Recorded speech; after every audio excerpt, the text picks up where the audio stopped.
Hey guys, before we jump into the episode, I wanted to let you know it is brought to you by Revenova, the official TMS provider for the Freight Coach. You guys, I've been a broker for a long time, and the tools that are at your disposal with Revenova help you eliminate bouncing between systems, which improves your accuracy when you are managing multiple tasks throughout your workday. Plus, it's built into the Salesforce cloud, so your CRM is fully integrated with your TMS, eliminating yet another silo. In today's day and age, you are definitely concerned about the safety of your data. With Revinova, it's fully protected. They have cutting edge security that keeps your information safe so you can focus on what matters most, and that's growing your business. Speaking of growing your business, with Rate and Lane IQ, you get real time pricing and route recommendations, helping you optimize costs and improve operational efficiencies, which ultimately helps you make smarter decisions. If you are like me and have recurring shipments from non-EDI customers, they have intuitive cloning features that let you easily replicate previous shipments, saving both shipper and carrier rates with just a few taps. If you are ready to learn more, visit www.revinova.com to request a demo. Just do me a favor and let them know that the Freight Coach sent you. This episode is brought to you by SPI Logistics, the premier freight agent logistics firm in North America. For over 40 years, SPI has been diligently building the most successful freight agent network to provide first-class relationships for our shippers, receivers, and carrier partners. We are more than another transportation network. We are a dedicated team of professionals united by one singular purpose, and that is to expedite our agents' success. All of our agents are set up for success on day one, as they are provided with a full suite of support staff that is ready to assist them with everything from after-hours emergencies to financial and administrative needs on a no-fee basis. This way, you can focus on continuing to grow your business. There is no financial risk to start, and you have the ability to earn up to 75% in commissions. If you are looking to take control of your financial future and build your business with the backing of one of the most successful logistics firms in North America, visit www.spi3pl.com to learn more. Do me a favor and let them know that the Freight Coach sent you. What is up, ladies and gentlemen? We are back. We are live. It is the Freight Coach Podcast, the top podcast in transportation, coming to you guys every single weekday, 8:30 a.m. Pacific, 10:30 Central, to break down some industry headlines. But most importantly, you guys provide some actual insight into what we can do with all of this information. If this is your first time tuning in, welcome. This is the real side of freight, ladies and gentlemen. And I say that before every single show. And what I mean by that is I only speak with transportation professionals, because at the end of the day, you guys, I want to talk to the right individuals who have done what you're looking to do or who are currently doing what you're trying to achieve, so you can take that information, apply it, utilize it, and see a meaningful difference in your business and your life. Happy Tuesday, everybody. I got a very special guest for you guys here, and I'm going to bring him up shortly. Just your quickly weekly reminder, you guys, the Freight Coach newsletter drops every single Wednesday. If you want to register for that, just go to my website. It's just listed on the screen here. It's just thefreightcoach.com. It will auto prompt you to do that. I don't auto sign my contacts up for it because I will never sell out your email address, and I really don't like it when people just automatically add me to stuff either. So with that being said, you guys, we're going to talk about compliance and all of that stuff. And, you know, my guest has been on the show in the past, and it's been a while now. He's snowbirding down in sunny Florida for the last day of his vacation. So with that being said, you guys, I got Mr. Mike Precia with Fleetworthy on the show today. So Mike, thank you so much for joining me. Thanks for having me. No, man, it's a pleasure. And it's anytime anybody from Wisconsin wants to jump on the show, we got to talk about that. You know, the Badgers are, you know, I don't know what's going on with Badger football. It's kind of weird to see the 20-year bowl game streak snapped, and I don't know what to think, man. Yeah, I graduated from Madison, so it's been a very frustrating but exciting time from sports. You know, you look at what's going on the football team, a little frustrating, but then you look at the basketball team and they continue to shock people how good they are. So we'll see how it goes in 2025. No, I'm right there. Like, I'm going to be hopelessly optimistic about it. And, you know, again, March Madness is right around the corner, and Wisconsin just always shows up in the tournament. They'll always ruffle some feathers because they always bring people down to their game, no matter what. Like, they will slow you down and make you play to their level out there. So it's exciting. I agree. So Mike, what's been going on with you guys over at Fleetworthy, man? I mean, I know it, you know, there's a lot going on in the news with, you know, compliance and safety data and everything that's going on out there. And, you know, there's been some, I mean, I talk about a lot of them, but there's been a lot of high profile cases that have kind of came out. and, the drivers are, somehow at fault. I won't talk about the legality of some of them there, but like, what are you guys kind of seeing from your angle here?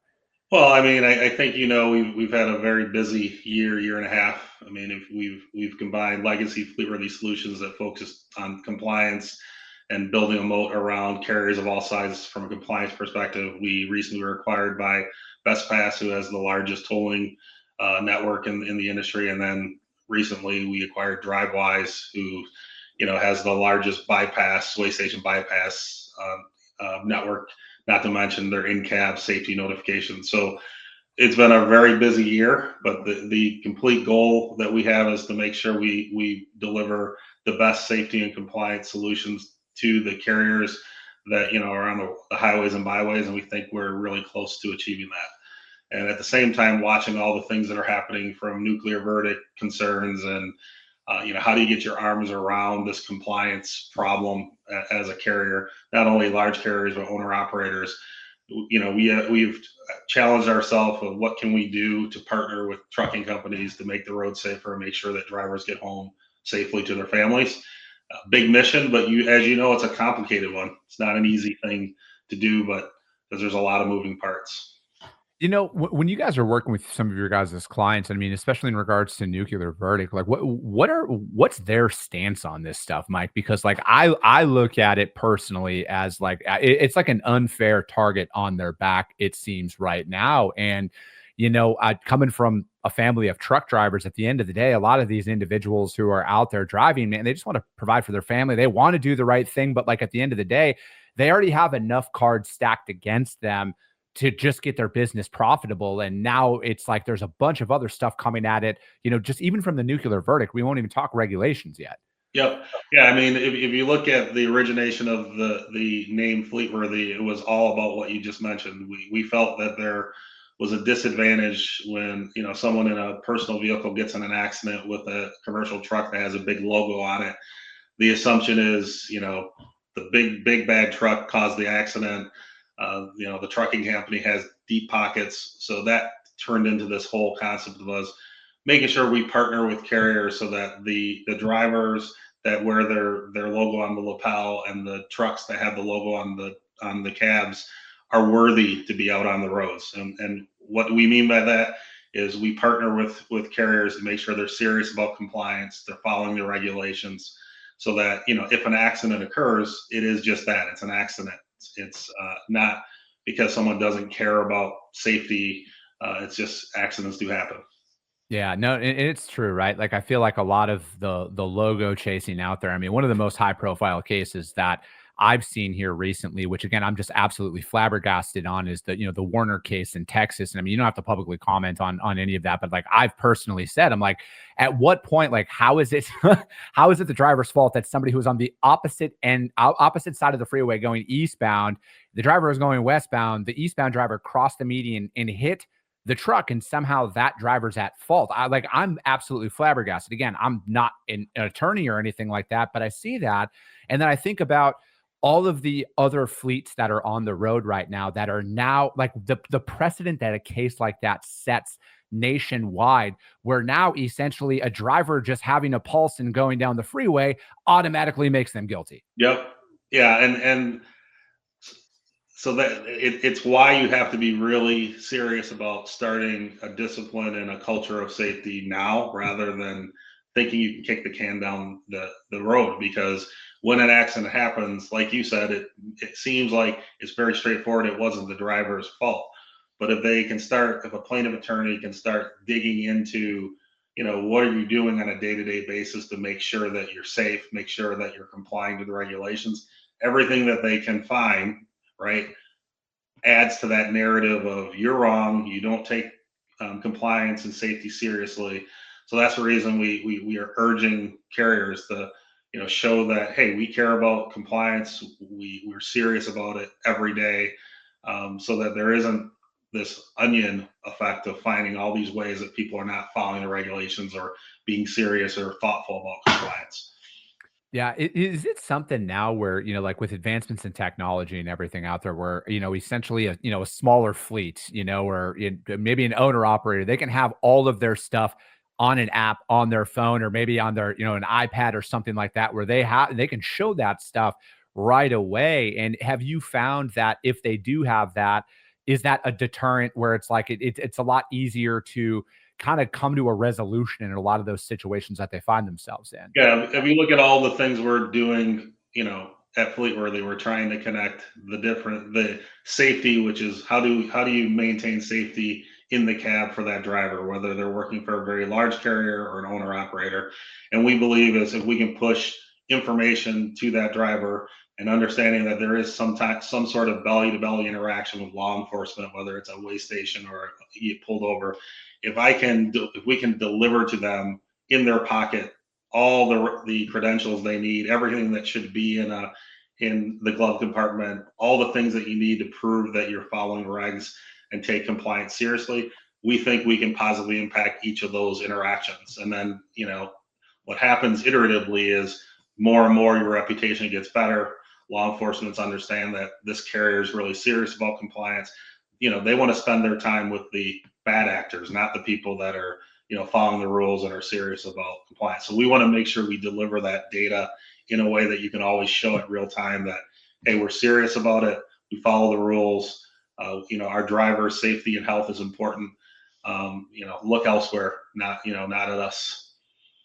Do you think that that is something that will, I mean, heck, you guys might be working on something like this. I don't know, but I feel like, because like with, the DOT and inspections and everything and pulling into a scale, do you feel like we're getting to a point now where there's going to be some sort of connectivity between the DOT system and the truck going through that shows, boom, they're green, they're good. And then they won't, like, they'll just have to get a pass through essentially right away. Do you see that coming to that?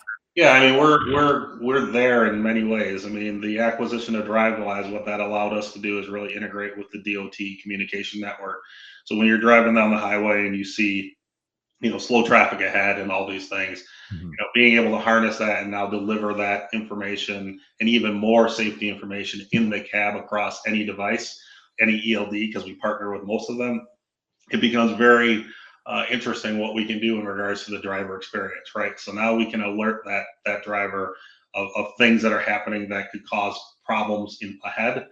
We're integrated with things so that they can take advantage of bypass and not having to pull into a way station. We all know that that's anywhere where there's sudden slowing down of traffic. So anytime you go into a way station and you come out of a way station, that's a point of problem if a passenger vehicle is not paying attention, accidents occur. So we're already trying to intertwine ourselves in all the different places that drivers can get information and rely on from a safety perspective, and we'll continue to do that.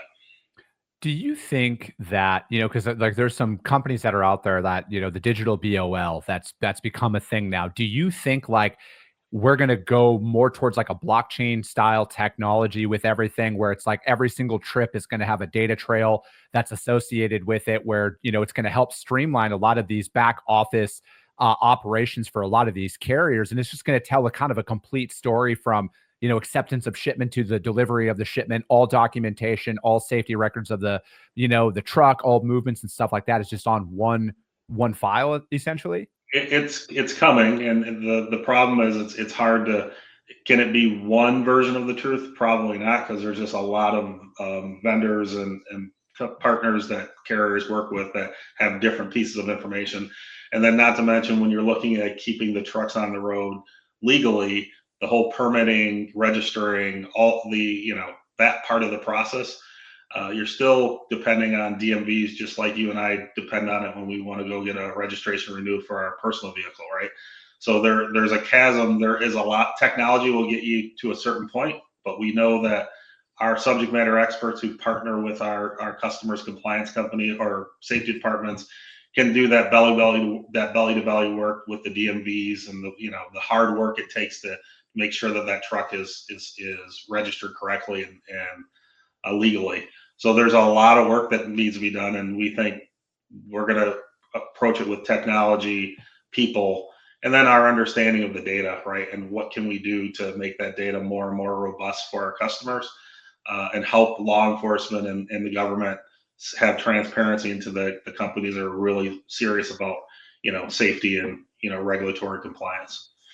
Yeah, it's my mind kind of goes in a bunch of different directions with a lot of this because you look at you just talk about rising insurance costs as one of them, right? And I know a lot of drivers. I mean, heck, I got freight picking up today for my brokerage, right? At the end of the day, and I'm trying like a lot of these drivers that are out there. It's like you talk about how do we reward the ones who are doing the right thing, and then also highlight the ones of like, hey, this is what you're doing wrong. This is how we fix it and put a plan in it. But like, do you ever see that there's going to be any direct correlation between insurance premiums and kind of a lot of what's going on with you guys, and from like a safety and compliance standpoint, where like the more you prove like, hey, our fleet is up to date, our hard breakings are down to a minimum and stuff like that, and this is why we deserve a lower premium. Do you think that's ever going to happen, or insurance their own beast and they're going to do what they're going to do?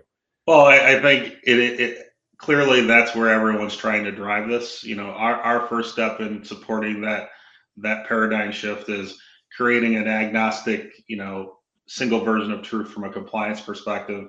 And then as we grow, we're one of the largest compliance companies in the industry. So we've got a lot of companies, a lot of data, and our ability to benchmark the best of the best and scorecard and feed that information perhaps to insurance companies or things, I think makes that easier. But as you know, it's just very complicated. The insurance companies, on the one hand, you can look at them as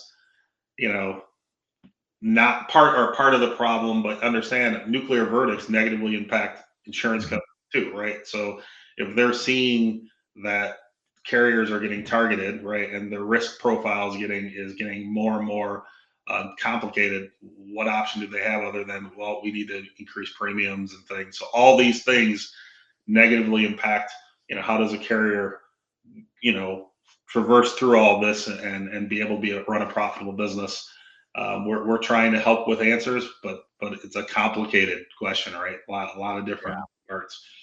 No, and that's the truth, right? But like, I also look, and again, I don't own trucks, but I also look at it as like, what steps can we put in place and what parameters can we do to protect ourselves from a lot of these events, right? Like, I'm not necessarily a inward facing camera guy, but like outward facing cameras, I feel like would almost be a non-negotiable thing. Like, that's something that you should have on all of your equipment just for that proof, right? Like, I mean, I know I've dealt with this personally as a broker where, one of our dry van drivers was getting loaded and the forklift driver ripped the sidewall off of their trailer. And then they were like, no, that was there.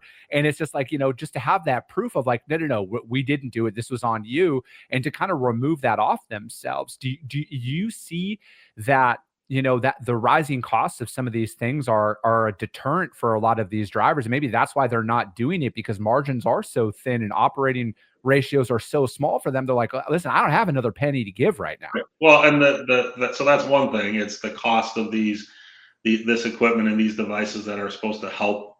But here's another problem with that. As you look at cameras, whether it's inward facing or outward facing, and you look at small owner operator who are driving and trying to run the business, the other problem is the data that comes out from those devices, the false positives, right? So how do you go through, how do you scale so that I can look at all these incidents that are happening and sifting through the ones that, well, maybe the device picked up something that they said was an incident, but it really wasn't. So it's one of the things we talk about. It's hard for carriers to keep up with all the data coming out of the cab as it is. And, for smaller carriers, our goal is, hey, if we can give you the solution set and we can give you the bench strength to run your authority like the biggest of the big, so that you can really focus on the exceptions, we can help you with all the day-to-day tactical things. We think that's a really big step towards, aligning. No matter what size your carrier you are, you have the tools that you have access to run your authority, legally and safely. But it's as I said earlier, I'm sounding like a broken record, but it's just not easy. It's a hard equation to fix or solve. No, I hear you. And, you guys recently, you guys put out a survey and everything on it. One of the ones that that stuck out to me was that 35% of owner operators and fleet managers and everything have considered ceasing operations due to the cost or the difficulty of maintaining compliance with regulations. Right. And it's like, we talk about this often on the show about, like knowing your numbers and everything. And like, being a small business and a bootstrap business owner myself, like, I mean, I'm constantly now looking at my P&L, like how do we save every penny we possibly can to keep this dream alive, right? Because I feel like a lot of business owners and a lot of businesses go through a phase where they go from, hey, we're not making any money, to you get some success, and then your cost of living increases, and all of a sudden you want to start living a better life, and then you don't necessarily plan for the rainy day that's out there. And then, so it's like, how are you guys really addressing a lot of those concerns out there? Yeah, I mean, we're trying to figure out ways to look at both technical solutions, whether it's leveraging machine learning or AI, to try to deliver a solution that's cost effective at all levels, but dependable, right? And we hear from our customers that, hey, we love the way you leverage technology, but we always want to have a human aspect involved in this process because safety is so important. And we want to make sure that there's someone who understands the space, understands the regulation, who have an eye on the things that you're doing from a technology perspective. So I think we've done a good job, and you'll see over the next quarters how we are going to continue to reach down market, make sure that we can supply tools to anyone who wants, to run a trucking company. Hopefully, we'll be able to find some way to interact with Fleetworthy and to make their lives a little easier when it comes to trying to keep your arms around all the moving regulations and things. So Yeah, and another one, it was 96% said that they have taken cost-cutting measures in other areas of their business to offset costs associated with regulatory compliance. And and I look at that number, and I'm like, I'm actually like, I'm encouraged by that, because I hope that they are looking at their P&L every single month, and they're like, hey, what can we do to offset some of these costs to run our operations? And I feel like a lot of, these, I will just use myself as a case study here. Sometimes you sign up for a lot of stuff because it sounds good in the moment, and then you actually have signed up for redundancies, right? And it's like, hey, you're paying for two or three things that kind of do an iteration of the exact same thing. So it's like, I feel like a lot of individuals, while they're performing audits of their organization, should really look at their tech, whatever they're paying for, on a monthly basis, to see, do you have that? I mean, that, again, that's something that we do on a monthly basis now with my team. Is it's just like, hey, we signed up for this, are we still using it? Do we still need it? Or is there something better that's out there that we can implement into our organization to kill two birds with one stone? right, yeah, and we spent a lot of time working on return on investment models with prospects and customers. And our goal is, if you're don't cut muscle. If you have fat, trim the fat, but don't lose muscle mass in your business. Because what we find is it's typically because they don't really have a real holistic approach and solution on all this regulatory things that could cost money, from fines to nuclear verdicts and things. So we try to partner with our customers and say, hey, are there things that we can integrate with data sources that, if you bring it into our ecosystem, gives you more information, more actionable information? Can we help your staff become much more strategic, because they don't have to do a lot of the tactical things like chasing around hours of service information and things that are just hard to do? So holistically, our goal is to try to positively impact our customers' bottom line by, again, if you're spending money on tactical things, move it to us, make it more strategic, and have a much more cost-effective business that you're running.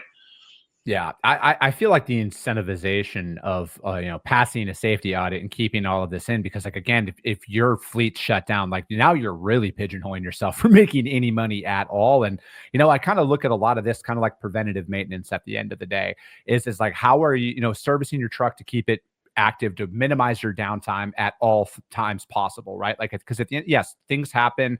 That's just part of operating at all. But what can you do? Controlling your controllables to keep your fleet on the road and operating. I feel like that should always just be, at least for me, should be step number one, right? Maintaining your fleet, making sure that there are no external factors that could possibly shut you down for any reason at all. Absolutely. Completely agree with you.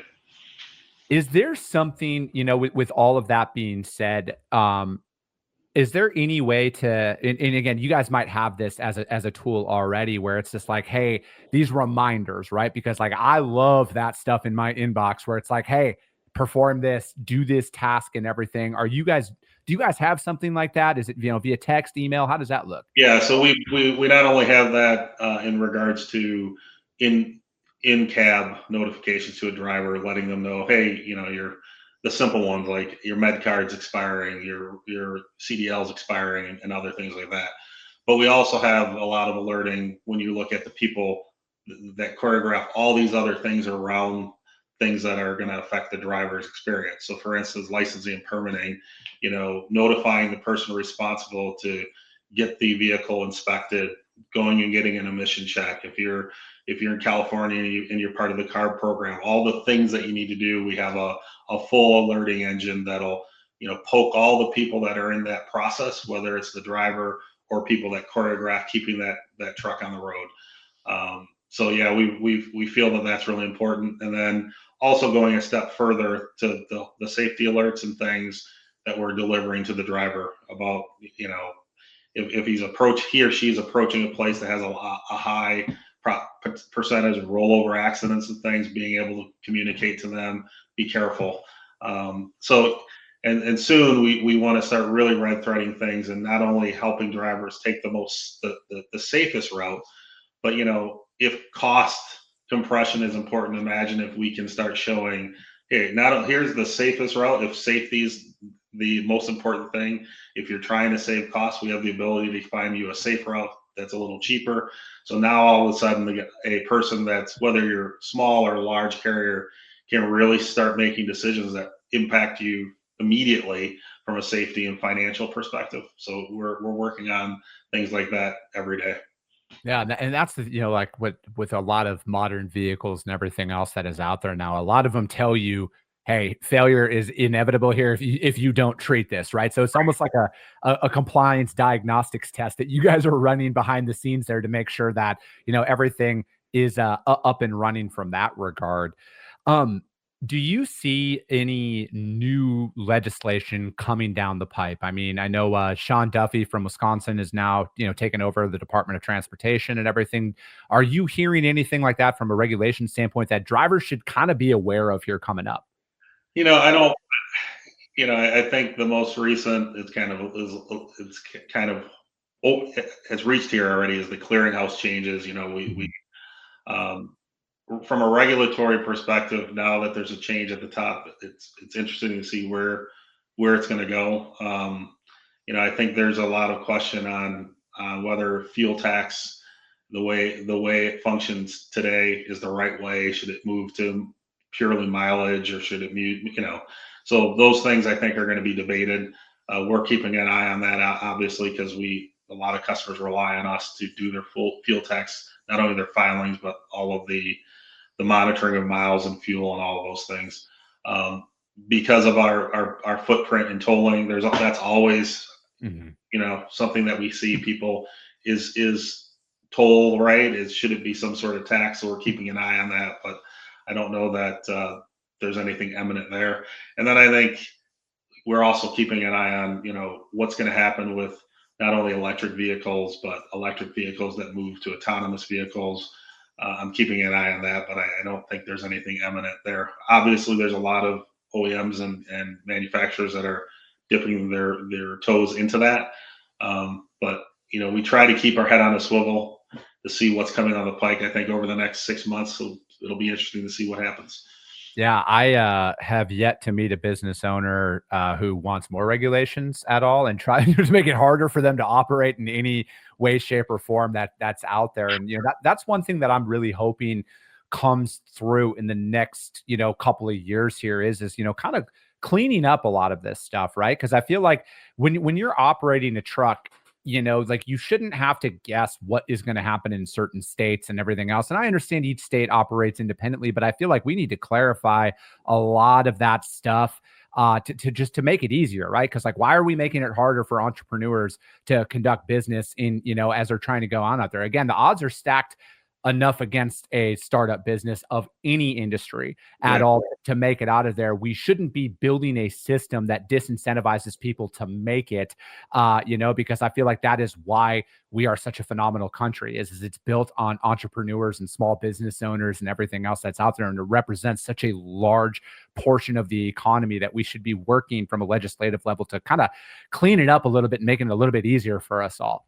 Completely agree. And that's that's one of the results of that happens when you work with Fleetworthy, because we look at all the 50 states and say, okay, how can we deliver a consistent experience for our customer while we deal with all the red tape and the differences between state A and state B. But if we can consume that data and help you, right, makes your life a lot easier. No, I love it. Mike, thank you so much for joining me. It's always great having you back on, and, knowing that you guys are really spearheading a lot of what's going on out there to make, these drivers' fleets lives a lot easier from a safety and compliance standard. Are you guys going to be out in any shows? You guys going to be at Matt's or anything like that for people to come stop by your guys' booths? We will be at Matt's. I won't personally be there, but I know we're there. We're at TCA that's coming up. I think that's in Louisville, and we're always at MPTC and ATA events. So you'll see us everywhere. So please feel free to stop by our booth. Perfect, Mike. That sounds great. And if you guys can't find Fleetworthy or Mike or anything like that, reach out to me. I will gladly put you in contact with them over there. But that is going to be it for today, ladies and gentlemen. As always, if you guys got value in what you heard, subscribe to the show. If you're feeling really ambitious after this one, which you should be, rank the show on iTunes and Spotify, because if you saw value, that's how your network's going to see value as well. I appreciate you guys. I love you guys, and we'll be talking to you soon.